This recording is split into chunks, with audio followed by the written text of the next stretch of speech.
So what is Conture? Conture is content and culture. Conture. Conture is a way for me to share all the crazy shit I do. A glimpse into the way I live my life as an artist and maker. Cadence design insights, the practices and projects I'm working on, the reasons and motivations why I do them, and the ways I accomplish or intend to accomplish these goals. I'm inspired to share these things with you, and my intention is that it will in turn inspire you. I got a couple of permanent markings happening today. Coming in from out of town. I think they're just coming from the airport actually. I don't know what we're gonna do, and they might not know what we're gonna do, but we'll figure it out together, because that's generally how we do. While permanent markings may technically be tattoos, I don't think of myself as a traditional tattooer. I think of myself as an artist that uses the tattoo medium. My approach and the end result are fairly unconventional. Hence, permanent markings.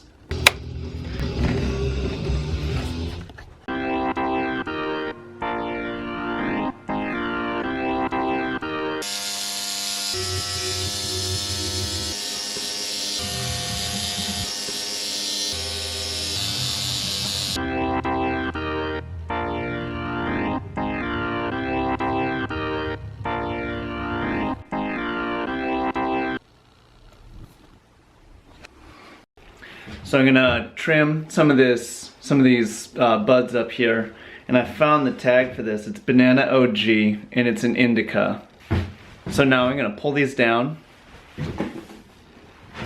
break them into little bud-ish chunks. You'll see like this, so they're not on such big stalks. You trim them down off of that, and then from there you gotta clip them down even further, and that's where you get the shake. And you give them a little haircut, make them look nice and pretty.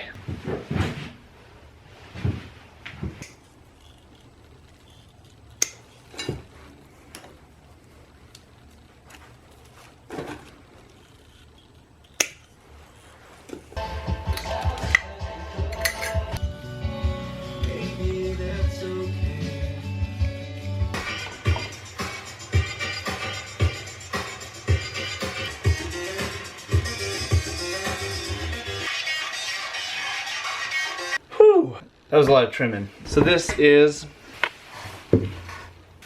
get this guy, a little bit in here.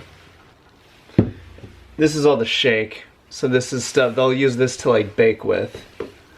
And then this is a little hash nugget that is from, your hands get so sticky. You can wear gloves too, but I just use my hands because it's not that much. But, so, now we let these air out for a little while. You open them a little bit each day. It's called burping. And they cure to perfection. I'll show you this real tree camo. It's pretty cool. I took the photo for this camo in Forest Park, and then I built the repeat out of it. So it's like a real tree, but it's actually custom. So you can even see on there, see like the little Cadence watermark. And then this is actually the orientation of the photograph this way. And I don't even remember where the repeat starts and ends, which is great. Because when I was building it, it was I was a little nervous that you'd be able to see the seams of where the pattern started and stopped. And then how I did it on like the side panel is I blew it up so that it wasn't all just one continuous pattern going over the whole thing. It was separate versions in the different panels. So the scale is just brought in, like it's larger on the sleeves, and you can actually start to see some digitizing that happens on there. It's pretty subtle, which is perfect. But I'm very, very happy with how this thing turned out. Very real camo. One more thing to note with these real camo jerseys, they're thermal fleece, so they're good for cold weather. Thermal insulated, comfy. But because of this material and the fact that it's stretchy, but it's not as stretchy as the other jerseys, it runs a little bit snug, so it may behoove you to go a size up.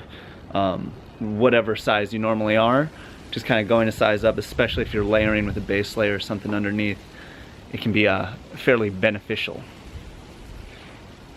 But it is dumping outside, which you don't give a shit about.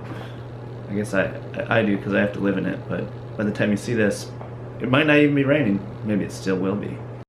I'm going to paint this helmet for Mr. Patrick Thames. He's just a buddy of mine, so I'm going to give it a little commotion treatment. This here is the before.